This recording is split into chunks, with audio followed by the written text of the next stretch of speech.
From Impact Alpha, welcome to This Week in Impact, where we take you inside the world of sustainable finance and cover the agents of impact who are working towards a better future. I'm Brian Walsh. It's Thursday, March 28th. Helping me break down this week's impact news and insights is Impact Alpha's founder and CEO, David Bank. We'll be discussing the players likely to receive massive funding from the EPA to create a national green bank, how a $75 million basket bond is catalyzing climate lending to small businesses in emerging markets, and how people are investing in Brazil's impact economy. All that and more on This Week in Impact. Hi everyone, I'm joined by Impact Alpha's head honcho, the one and only David Bank. Hi David, how are you and how's your week been? Hey, Brian, I'm great, and thanks for having me back. It's been busy as always. One of the highlights of this week was the second edition of our new Impact Alpha LatAm, a specialized newsletter covering Latin America, and it's chock full of deals and people and guest posts and a feature story that I think you teed up there about Brazil. Yeah, well, we'll get to Brazil later in the show, but in the meantime, David, now 18 months ago, President Biden signed the Inflation Reduction Act, or IRA, into law, which, despite its name, it's really one of the most significant climate bills yet passed by really any country. As we tape today, we are eagerly awaiting news from the Environmental Protection Agency on an intriguing aspect of that bill, the $27 billion Greenhouse Gas Reduction Fund. Now, this fund is intended to mobilize financing and private capital to address the climate crisis. Many are referring to this as a promoting green banks. So to start us off, can you help us walk through just what is meant by a green bank? Yeah, they're, eagerly awaiting is probably, a small subset of folks who are kind of, community development and climate infrastructure nerds. And that world has been, as you say, very eagerly awaiting this announcement from the EPA. It's a pretty wonky world. However, it is set to transform kind of community lending and green infrastructure. And it's the biggest part of the Inflation Reduction Act in terms of outlays. Like a lot of that act is, tax credits for electric vehicles or heat pumps or whatnot that come back later. But in terms of direct spending or direct budget outlay, this is a big chunk. And so the green bank idea has been around. Many countries have them, many states have them. The US nationally has not had one. And so this gets us there in a kind of interesting way. It's not like a green bank, like you walk up to the marble building with the vault in the back. It's a distributed, virtual, decentralized financing system to get to help local lenders make loans for solar arrays and community solar and EV charging stations and energy retrofits on community centers and health clinics and a whole bunch of sort of green upgrades, very bread and butter kind of infrastructural upgrades that have not been easy to finance, not because they're not good investments or good loans, but because those lenders didn't know how to make those loans and didn't have enough capital to make it and didn't make it a priority. When $27 billion on the table, they start to make it a priority. What does it mean to connect a national effort, federal dollars, and channeling it down to individual communities? How does that actually work in practice, and who's going to be involved in this? Well, it reflects the necessity of, if you want to get decarbonization, of buildings, for example, leaky furnaces and old water heaters and no insulation and that sort of thing. And you want to get EVs into every neighborhood, not just into the affluent neighborhoods. You have to get money down to communities, to neighborhoods. Big banks tend not to do that, and small banks have been closing at a rapid rate. Into the breach has come these community development financial institutions, some of them nonprofit, a few of them, most of them nonprofit, some of them for-profit, that have built up their presence in low and moderate income and racially diverse Black and brown communities and know how to make loans. They have not been making green loans particularly because there hasn't been really a marketplace for that, but they are gearing up for this, and they need technical assistance. They need to know how to underwrite an EV charger at your, you've got a mom and pop grocery store, but you want to put two chargers in your front and raise your own monthly revenues, but you don't, you need some money to install it. And how do you price that? How does a bank make a loan to that? That's the kind of thing that has to happen, not just, once or twice, but thousands and thousands of times, with lots of bankers and lots of borrowers doing lots of projects with lots of developers. It's going to be a huge kind of effort to make sure that all of that can happen on a very shortened time scale. And so they've got these coalitions, as you mentioned, that are going to help all that. That themselves have been working this beat, of these networks of CDFIs and other lenders, and it's going to help them, get up to speed on that. So we have this big pool of federal dollars going through these intermediaries who then channel the fund to local community financial institutions who actually cut the checks to make the investments out the door. Exactly. So just to be cut and dry about it, there's 27 billion, as you said, but it's divided into three chunks. The largest chunk is 14 billion. That's essentially what people are calling the green bank check, the green bank fund. And the folks who are vying to manage that and distribute it, and create the mechanisms for that to flow down, as we said, to these community lenders, are there's these coalitions that have been formed of things like Enterprise, Community Partners, and LISC, which many people know as big nonprofit affordable housing developers, and Calvert Impact Capital, which we've had on Impact Alpha before, which has really pioneered ways to mobilize money for these kinds of things. They have the Calvert Community Note, people know, but they also have a whole loan syndication effort, and they've worked a lot with CDFIs about how to get their balance sheets improved. We've written about that through the COVID crisis, when the CDFIs played such a big role. Other folks like Self-Help, it's now just called Self-Help, but people may notice Self-Help Credit Union, based out of Durham, one of the real pioneers in bringing banking and financial services for wealth building in low-income communities. So all these folks have formed up into different coalitions. They all put their proposals in of their different parts of this ecosystem that they're going to take responsibility for. Reed Hunt, people might remember as the former chairman of the FCC back in, I think, the Clinton administration, has run for many years the Coalition for Green Capital. He's been a real advocate for green banks. They have themselves a coalition of state level green banks through which some of this money would flow. So all of the different capillaries of that for capital to flow through are geared up, and those three coalitions I just mentioned, Power Forward, Climate United, and the Coalition for Green Capital, we think are the leading contenders. There's several others, and as I said, there's other pots of money, and some of those other folks will distribute other things. There's something called Solar for All that's making loans and grants for solar installations in low-income neighborhoods. There's something called the Community Clean Infrastructure Accelerator, I believe, that is doing a lot of technical assistance and other kinds of advocacy and sort of streamlining of things for helping them with permits and building plans and all the kinds of things that bollocks up these kinds of things in the past. They're trying to be proactive and think ahead. And how do you actually get the assistance so that the right things can happen? We'll see whether they succeed at that. All right, well, let's take a break. And when we come back, we'll discuss an effort to support green lending among small business lenders in Africa and Asia. Now, David, while community lenders in the U.S. wait for word on this federal funding for the green transition, Jessica Pothering reported this week on how there isn't yet a comparable source of capital to deploy globally, particularly in underinvested and climate-vulnerable countries. Now, small businesses in emerging markets already face a multi-trillion-dollar annual shortfall in the capital they need. To address this, back in 2022, the UK government's Development Finance Institution, DFI, that's now known as the British International Investment, partnered with impact asset manager Symbiotics on a $75 million so-called basket bond to support green lending among small business lenders in Africa and Asia. The hypothesis was that there is unmet demand among small businesses in emerging markets for climate-specific loan products. So, David, now that the money has been deployed, what have we learned?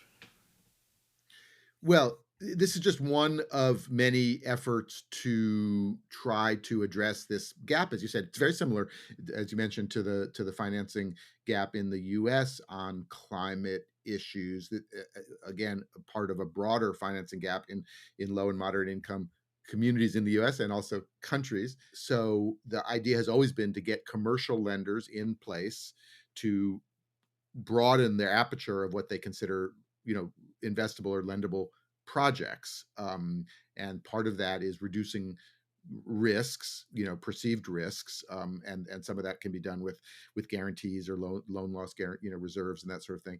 And then over time, models get proven out, and lenders think, oh, there's a good business there. So smallholder farmers and agricultural businesses is has always been one of the main examples there. There could be a drought, there could be a glut, there could be insects, and then you're not going to get paid back, and so don't lend to farmers. Of course, farmers are the ones who actually need the lending to get from the planting season to the harvesting season. So that was always a clear kind of thing. And then of course, just more or less, small businesses forming are the backbone of any economy, but had the hardest time getting lending. And in fact, even the more digital ones, which are you'd argue would maybe get more kind of financing. Some it's harder to finance because there's nothing to repossess, like the inventory of a store, for example. So anyway, there's always been a small business lending gap in emerging markets. This was one attempt to fill it by getting the lenders, the local banks, to be able to take on more climate smart lending. Samanati in India, providing loans to smallholder farmers for climate smart technologies, or this Middle East bank in Kenya, providing loans for commercial and industrial solar providers. So again, get the wheels of real commerce going. There's real businesses to be had in green, in climate, in resilience, and it pencils out long enough. You just got to finance it. So get the financing going. Yeah, no, why is it necessary to label these as climate specific loan products? And why is it instead framed as building the capacity of these lending organizations to support small businesses in emerging markets in general? Why does it have to have this climate specific loan product framing?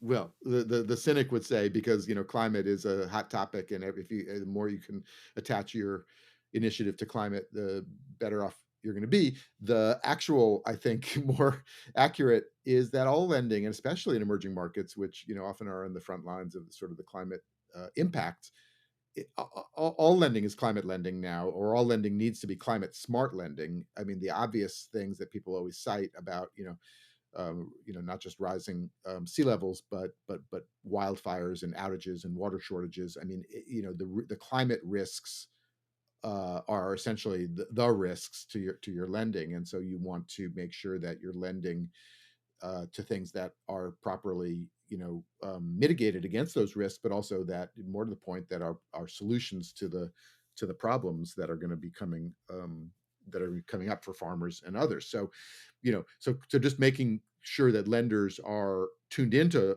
those risks and those opportunities is part of the impact here, not just getting the money out, getting those lenders to think through their business as having to be a climate smart business. All right, that sounds good. We're going to take a quick break. When we get back, Brazil and the rise of impact diplomacy. Finally, this week, how the path to growth in Brazil runs through the impact economy. Now, growth in Latin America's largest country has largely stagnated in recent years, in part due to persistent inequality. The half of the population that identifies as Black has long faced barriers to credit, education, and the formal economy. But as Dennis Price reported this week in the Impact Alpha Latin American newsletter, investment in Brazil's Black entrepreneurs and thousands of impact businesses throughout the country stand to get a boost from Brazil's new National Impact Economy Strategy, or Inimpacto. Now, David, can you tell us a little bit about what the Brazilian government is attempting to do here?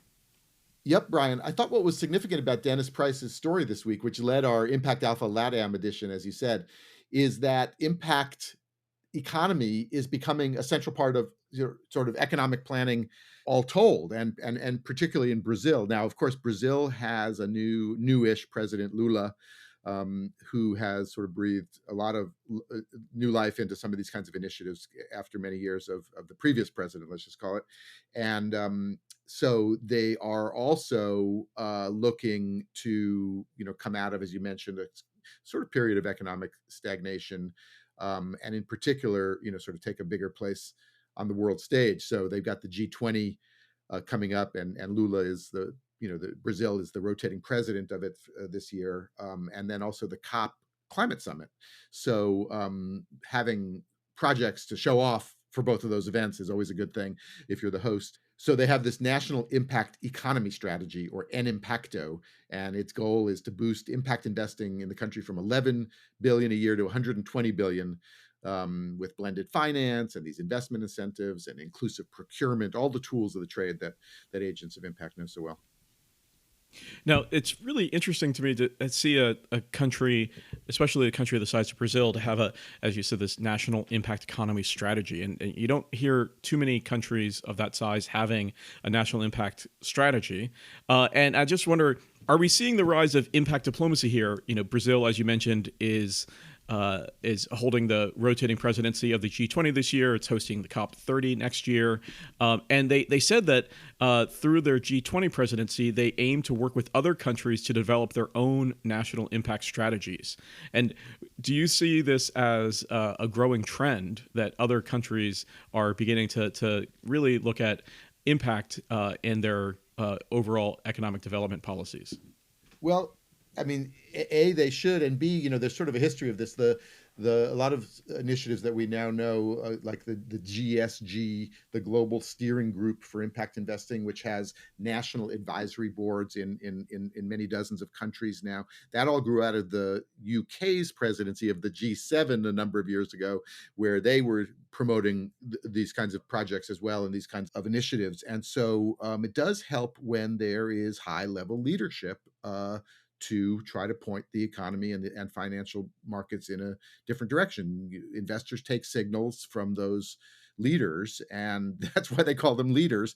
And the more that folks that can say that there is a way to use the tools of finance to restore the rainforest instead of deplete them, or to make sure that farmers can grow healthy food, that's all good. That's good economics. That's not some just philanthropic or aid proposition anymore. That's actually how your economy should run, to output, and optimize for the kinds of things you want to see in your country. And so Lula, is trying to show that you can actually have results that presumably not only boost the numbers and the results, but that citizens actually appreciate and value as well. David, that all sounds like great lofty rhetoric, but what does it mean in practice? The post that we have up on Impact Alpha, Dennis's post, has a number of video interviews that we did down at the Flea in Mexico a couple months ago, and there's a good cross-section of folks from Brazil. So there's a lot of material there. One example is Estimulo in Sao Paulo, which has provided something like $40 million to 3,400 businesses. And it has this exact characteristics I said. It has a credit guarantee backed by loan receivables, so that that Estimulo can take a sort of junior position in these stacks, and that brings in the commercial capital to make these loans. So again, it's creating these mechanisms by which the money can flow, ease the capital gaps, and then we're off to the races. Well, that's going to do it for this episode. Thank you so much, David. Hey, Brian, thank you. And thank you so much to all of you for listening to This Week in Impact. Now, David, what's the best way for people to contact us with any feedback they might have? We can always reach us at podcast@impactalpha.com. All right, great. Now, if you liked what you heard, please subscribe to this podcast wherever you get your podcasts and share it with a friend or colleague. And if you really want to help out, be sure to rate us and give us a review on Apple Podcasts. It really helps other people find this show.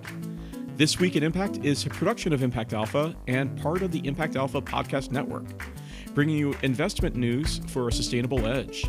For more exclusive stories about the world of impact investing and sustainable finance, join other agents of impact by subscribing to Impact Alpha. Just go to impactalpha.com/subscribe for full access. Thanks to our producer extraordinaire, Isaac Silk. I'm Brian Walsh, and we'll see you next week for more Impact.